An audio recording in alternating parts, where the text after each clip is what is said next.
Alright guys, we are out here in beautiful Santa Cruz, California, and today I want to talk about something that I've really wanted to make a video about for quite a while now, and that's going to be the Fujifilm system and why we aren't taking it out on shoots anymore as professionals. When I first got into shooting and professional photography, I was really excited about the Fujifilm system. A lot of the specs that they were putting in these cameras were pretty incredible. However, I found that the reviews have been quite misleading, and a lot of the things that people talked about really didn't hold up once we started shooting more complicated client work. There's really four major reasons why we don't take this camera out on any type of shoot anymore, and today I want to cover those and what you need to know if you're looking at the Fujifilm system either as a consumer or as a professional.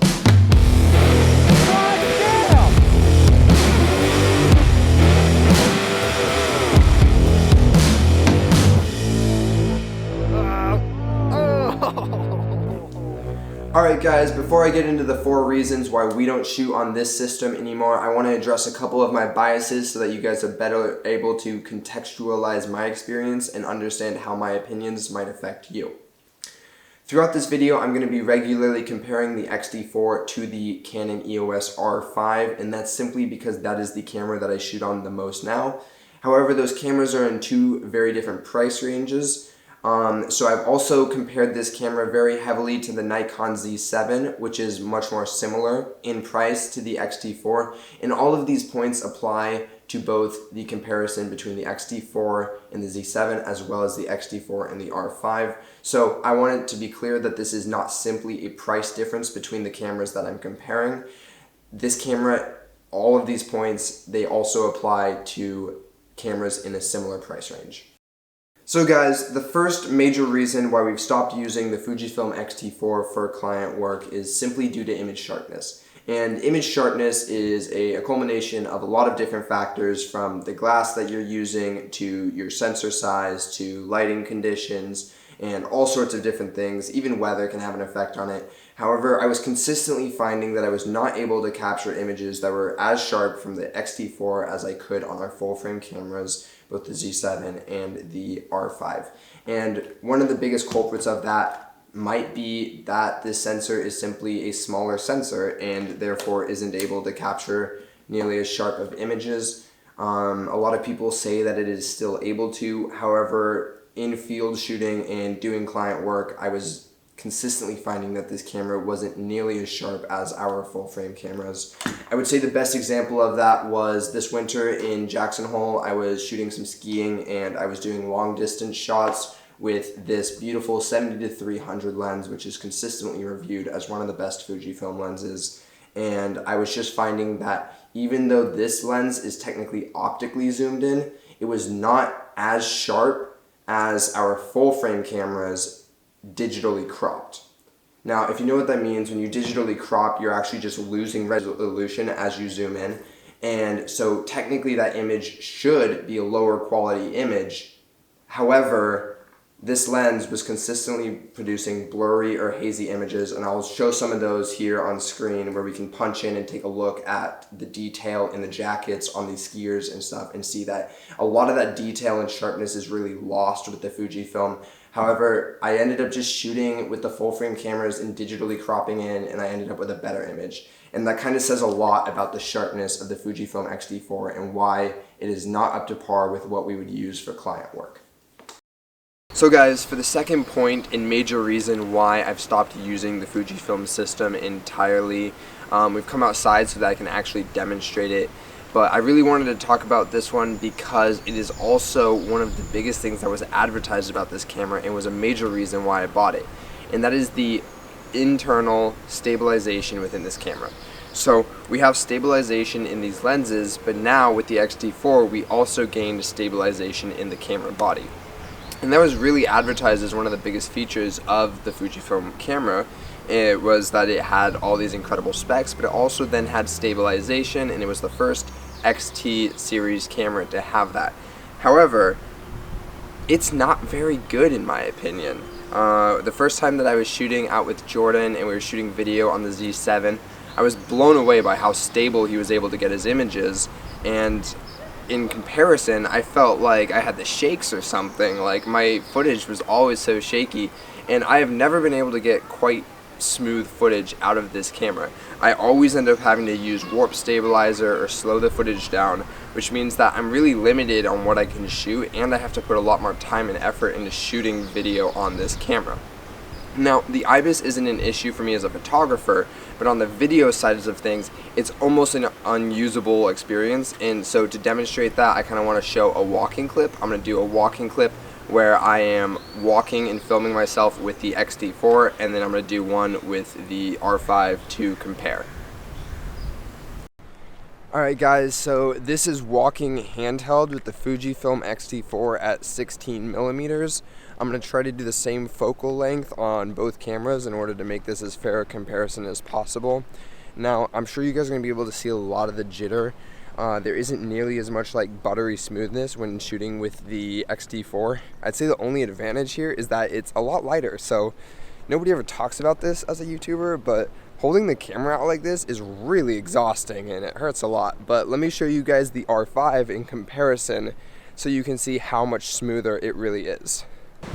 Alright guys, so in comparison, this is walking and shooting with the R5. It's still not perfect, obviously. I'm walking in boots here, but I think that you can pretty easily see the comparison of how much smoother it is shooting with this camera compared to the XT4. I just haven't really been impressed with the XT4 stabilization, and as like a head videographer for a company, shooting with that camera is really hard and adds a lot of post-processing just to get the smooth shots. Alright guys, so I really hope that that kind of demonstrated exactly what my issues are with the IBIS in the Fujifilm XT4. That was really one of those features that was like really advertised about this camera and was talked about very highly when I was looking at this camera. However, in actual practice filming with it, I would describe it as borderline unusable. Almost every single clip that I shot had to be shot in 60 frames per second and slowed down, or tripod. Even fluid heads barely really helped. Like, I genuinely thought there was something wrong with my hands, but after shooting with the full frame cameras, I found that the IBIS is much better, and it turns out this IBIS just isn't that great for video. However, it's been fine for photo, and I haven't had many issues with photo. However, this next point is definitely going to be something that photographers are going to be more concerned about, and that is low light capabilities. Now, this camera is rated up to like 12,800 ISO, and when I was reading the reviews and doing my research on cameras, they were like, it's amazing, you know, you can use it all the way up into the thousands with really no noise. However, when shooting raw and actually editing and putting it through its paces, I found that I was getting a lot of noise and degradation of quality even in the low ISOs. Maximum while shooting for a client, I never take this thing like past 640, which isn't great when the camera just doesn't have much of low light capability to begin with. We'd be out shooting at dusk and I would be shooting up in the thousands of ISOs at like 1/15 of a second, and all my full frame buddies would still be shooting at their lower end of their ISOs and a faster frame rate. And really, that just comes down to mostly sensor size and pixel size. The larger sensors are just able to have larger pixels. Now, obviously, that can be contested if you have like a very high megapixel full frame camera. You might not be getting that benefit. But in comparison to like the Nikon Z7, the low light capabilities just blow this thing out of the water. And especially as an action sports photographer and a backcountry photographer, oftentimes I need to be shooting in storms and stuff, and even in overcast conditions, I was finding this camera just wasn't able to keep pace, and I wasn't able to get the shutter speed fast enough to shoot action in any cloudy conditions. And that's just not great as a professional, because it meant that there were a lot of shots that just weren't as sharp as they should have been, and that all comes down to this camera's low light capabilities.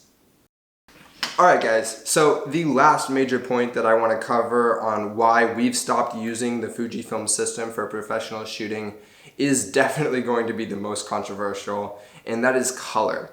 Now, a lot of people will say that the Fujifilm color is some of the best in the industry, and I just can't agree. Like, I don't know what it is, but what I would describe it as is there's an issue with the shadow vibrance. Essentially, this camera is bringing out or adding in too much color into the shadow regions.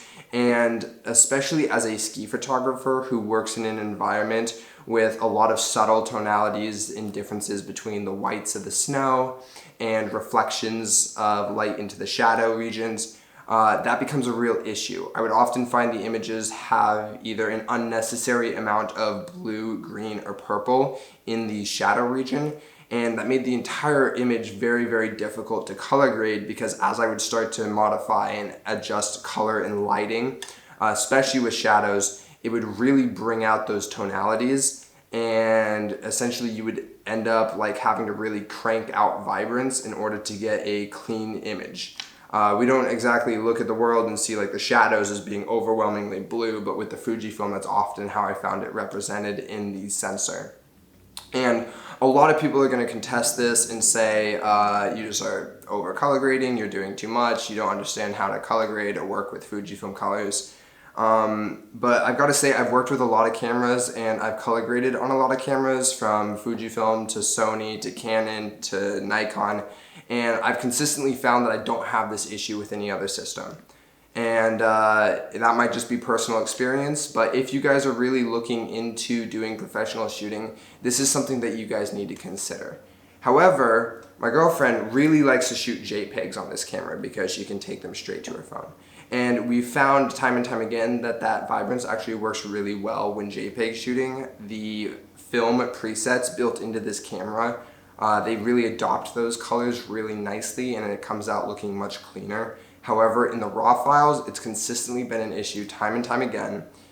So much so that Jordan Scadam, our lead photographer who does our backcountry series and a lot of our ski work, he refuses to work with this camera because when color grading the video or the photos out of it, you just are dealing with a lot of unnecessary colors, and it makes it almost impossible to get a clean image, especially when it comes to ski photography or any field of photography that deals with a lot of nuanced colors in the shadows. Alright guys, and with that, those are the 4 major reasons why I will no longer be taking the Fujifilm system out on professional shoots. Now guys, obviously all of these opinions and experiences are my own and are inherently subjective. I have spent 2 years shooting with this camera recreationally and professionally, and can confidently say that it is one of my favorite cameras to shoot with recreationally. Between the analog feel, the film simulations, it is genuinely a beautiful camera and a ton of fun to shoot with. However, as a professional shooting for client work, I must say that it often does not meet my needs or the requirements that I would ask for a camera in the field. I just need a camera that is going to get the quality that my clients expect 100% of the time and give me the flexibility to shoot in any conditions regardless of the lighting. Now guys, if you totally disagree with everything I had to say or hate my guts for roasting Fujifilm, go let me know in the comments below. I'd love to hear your opinion or your experiences with this camera. If this was helpful to you, if you're looking to get into this system and heard something informative today, let me know in the comments below. Drop a like, subscribe, all the goodies, and we'll see you guys next time.